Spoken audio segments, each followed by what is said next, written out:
Hai teman-teman, saat ini saya sedang berada di Pura Penataran Sri Lokanata.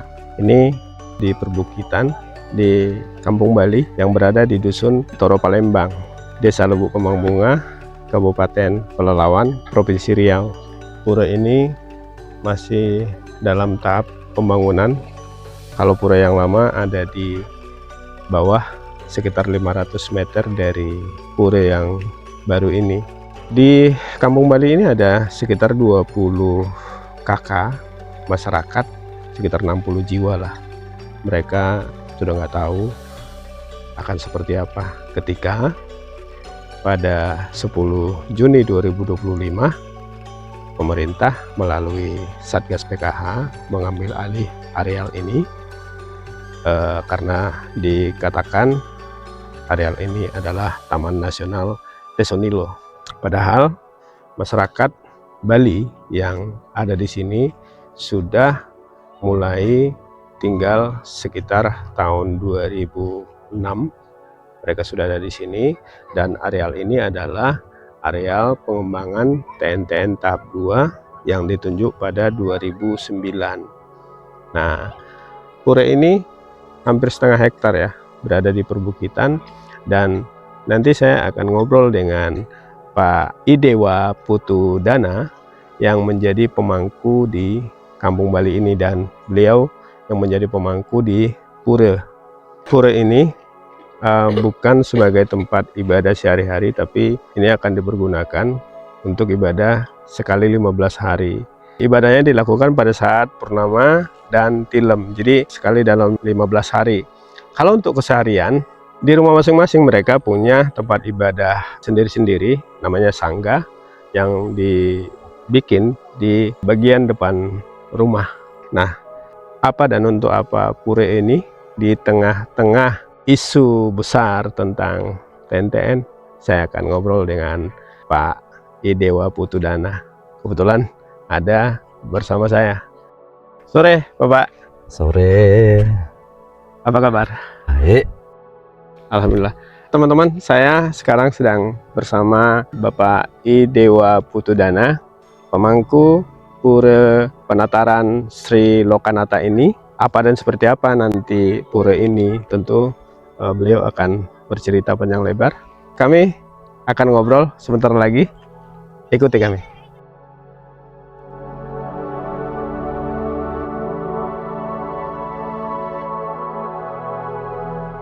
Gimana Pak?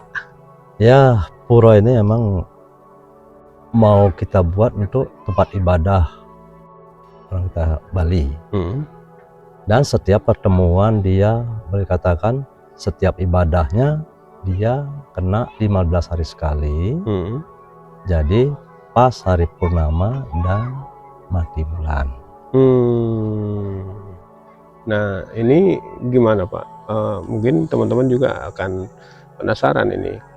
Taruhlah mungkin di Bali sudah ada tata caranya sendiri. Nah, kalau di pura ini gimana Pak?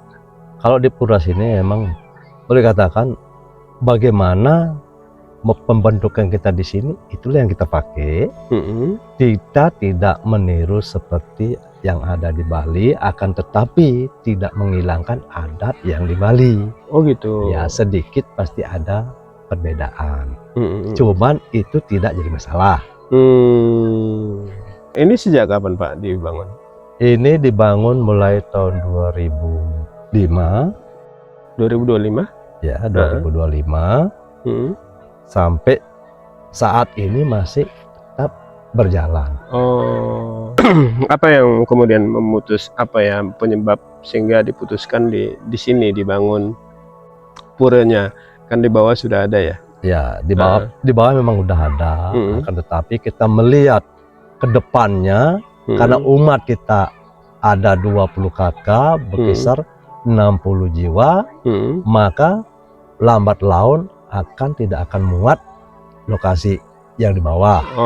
Maka kita mencari lokasi yang lebih lebar biar untuk ke depannya biar memuat dari, walaupun dia 20 kakak, kedepannya mungkin lebih daripada 20 kakak. Dan juga kadang-kadang ada juga umat kita dari luar daripada Toro ini ada juga kemari Oh. berkunjung. Tuh. Jadi biar bisa lebih leluasa ya. Iya betul Pak. Kalau kita lihat ini Pak, udah berapa persen ini? Wah kalau ini masih hitung persen paling baru 50% pun belum Pak. Oh gitu ya? Iya. Oh. Tapi kalau bangunan ini, ini udah 50%. Ini 50%. Ya, tapi kok yang lain belum. Kalau kelengkapannya belum ya? Kalau boleh tahu, ini udah berapa habis dana? Wah kalau dana itu mungkin kalau kami perkirakan kalau 300 dan lebih Pak. Lebih 300 juta? Lebih, ini aja. Hanya ini? Iya. Belum termasuk? Belum termasuk yang lain. Ini aja. Kalau 300 masuk. Masuk ya? Itu sumber duitnya dari mana kalau boleh tahu? Sumber duitnya kita adalah swadaya dari umat dan juga dari perkumpulan kita sini. Maka kita mengumpulkan setiap bulan itu karena kita masih keadaan membangun, maka kita kumpulkan dalam per bulan 200.000 per kakak. Oh, di sini penghidupan masyarakatnya apa Pak? Penghidupannya ya dari sawit. Dari sawit. Ya. Selebihnya? Selebihnya ya cuman dari sawit aja. Ya, itu aja kami andalkan. Kalau pembangunannya ini 2025 berarti pas ini yang lagi gencar-gencarnya Pak. Ya. Ini dikatakan TNTN, habis itu sudah diambil alih oleh Satgas. Ya. Apa tanggapan dari pemangku? Kalau tanggapan saya, memang sedikit sih agak menggoyahkan daya pikir kita. Konsentrasi kita agak buyar. Tapi kalau saya sendiri, karena kita sifatnya membangun ibadah dimanapun kami bangun itu tidak menggoyahkan hati kami. Tapi lain daripada kami, mungkin itu sangat terpukul hatinya. Maksudnya lain daripada kami maksudnya itu siapa? Lain daripada saya sebagai orang pemangku, karena mereka katakan iman saya sudah saya tebalkan, tapi umat ini yang sangat terpukul. Terpukul kali. Gusar ya? Apa yang mereka sampaikan kepada Bapak? Ya, memang mereka menyampaikan, bagaimana Pak ini Pak? Udah sekarang gini, kita sifatnya memohon kepada Sang Pencipta agar lokasi kita ini jangan sampai kena. Itu yang kita mohon kepada Yang Kuasa. Akan tetapi tidak cukup dengan itu, kita harus juga berjuang. Berjuang melalui bagaimana cara kita untuk memikirkan masa depan, bagaimana sekarang caranya kita itu. Sangat terpukul ya Mas. Iya ya. Iya. Sejak kapan masyarakat umat di sinilah tahu ternyata kita ada di TNTN gitu. Nah itu memang selama saya masuk kemari, menurut saya terus terang tidak mendengar adanya TNTN, maka kita membeli lahan di sini. Tahun berapa itu Pak? Berkisar tahun 2009 kalau nggak salah itu saya kemari pertama. Itu pun masih saya memburu. Maka karena saya mendengar begitu, karena ini adalah TNTN itu adalah mau meluaskan, jadi saya beli di sini. Jadi pada saat beli itu Bapak nggak tahu kalau ini TNTN gitu? Nggak tahu Bang. Nggak tahu sama sekali. Taunya kami tiba-tiba membeli, karena kami emang terus terang dari Bali kami udah susah. Jadi kami karena dapat lahan di sini, begitu tidak memikirkan lagi bagaimana permasalahannya di lahan ini. Saya tidak memikirkan itu karena saking susahnya saya dari Bali. Maka saya disinilah saya bercocok tanam. Lalu tahun berapa tahu Pak ini diklaim TNTN? Baru-baru ini aja saya tahu. Oh gitu? Iya. Oh. Memang dari dulu sama sekali tidak dengar saya TNTN itu. Itu maka saya beli di sini. Belinya dari siapa? Saya membelinya sudah melalui orang juga. Cuman suratnya itu hanya surat batin aja. Surat batin. Iya. Oke. Nah, saat membeli itu ini masih hutan belantara atau gimana? Saya saat membeli itu sudah ada sawitnya Pak, 1-2. Udah ada sawitnya? Udah ada sawitnya. Di 2009 itu? Iya.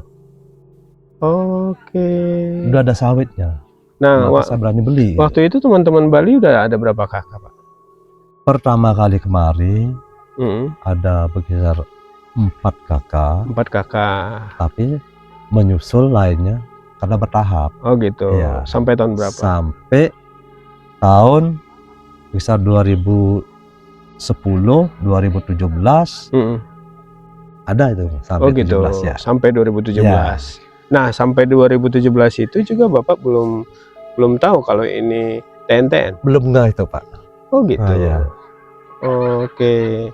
Nah, teman-teman juga beli udah ada sawitnya? Udah ada. Berarti ini melanjutkan saja ya? Iya. Oke. Nah, ketika sudah tahu, terus umat risau. Nah, Bapak tadi coba tenang. Ya. Lalu apa yang Bapak sampaikan ke umat? Saya sampaikan kepada umat, tidak mungkin pemerintah itu menarik begitu saja. Mungkin nanti ada solusi, entah bagaimana. Pokoknya kita tetap aja membangun, jangan berhenti. Karena kalau kita berhenti, di mana kita mau beribadah? Itu saya sarankan. Toh juga ini bukan lagi hutan ya? Ya. Sudah perkebunan sawit yang dibeli oleh umat datang ke sini. Ya. Mudah-mudahan nanti Pak Prabowo mendengar ataupun melihat obrolan kita ini. Apa yang ingin Bapak sampaikan kepada Bapak Presiden? Ya, kepada Bapak Presiden ya kami mohon kepada Bapak Presiden, perhatikanlah masyarakat yang di bawah ini. Jangan yang di atas dipikirkan, yang di bawah. Karena semua itu kalau tidak ada petani mungkin tidak ada juga orang di atas. Banyak. Ini soal politik. Waktu pemilu 2024 ikut nyoblos di sini? Kalau saya 2024 tidak ikut nyoblos. Tapi kalau teman-teman ikut. Oh gitu. Karena saya baru juga terjun di sini. Gitu. Oh gitu ya. 2024 itu belum ikut nyoblos. Nah, kalau umat ikut nyoblos? Ikut. TPS-nya di mana, Pak? TPS-nya di apa ini? Mana nih? Tororegar. Di Tororegar. Siapa yang dicoblos? Ya kalau itu nah, cerita umat siapa nih yang dicoblos? Kalau umat bilang Prabowo. Prabowo. Ya. Oh. Berarti untuk pemilihan gubernur? Kalau gubernur kami pun kurang paham juga. Kurang paham. Nah, maksud saya umat juga ikut ya? Umat ikut. Oke. Gubernur, bupati ikut. Teman-teman, Bapak Idewa Putu Dana meminta hanya sederhana kepada Bapak Presiden terkait klaim Taman Nasional Tesunilo yang begitu santer sejak 10 Juni 2025 lalu, bahwa mereka butuh diperhatikan, dan saat mereka sampai ke sini, mereka bukan menebangi hutan, tapi sudah membeli lahan kebun sawit, meskipun kebun sawitnya belum merata, tapi yang ada sudah kebun sawit. Sampai hari ini mereka membangun pura ini sebagai bentuk hubungan batin mereka dengan Sang Penciptanya. Entah sampai kapan mereka ada di sini, tentu hanya Bapak Presiden yang paling bisa untuk memutuskan apakah pura ini akan selamanya ada di sini, atau kemudian hanya menjadi cerita buat pemangku dan umat-umatnya. Ini tentu menjadi pertimbangan Bapak Presiden sendiri sebagai seorang negarawan, sebagai seorang mantan prajurit yang tentunya akan teramat bisa memberikan yang terbaik untuk masyarakatnya. Gitu Pak ya? Oke. Dari Bukit Kampung Bali, saya Abdul Aziz dan Bapak Idewa Putu Dana. Kami bercerita simple buat Anda semua. Terima kasih Bapak. Sama-sama Pak.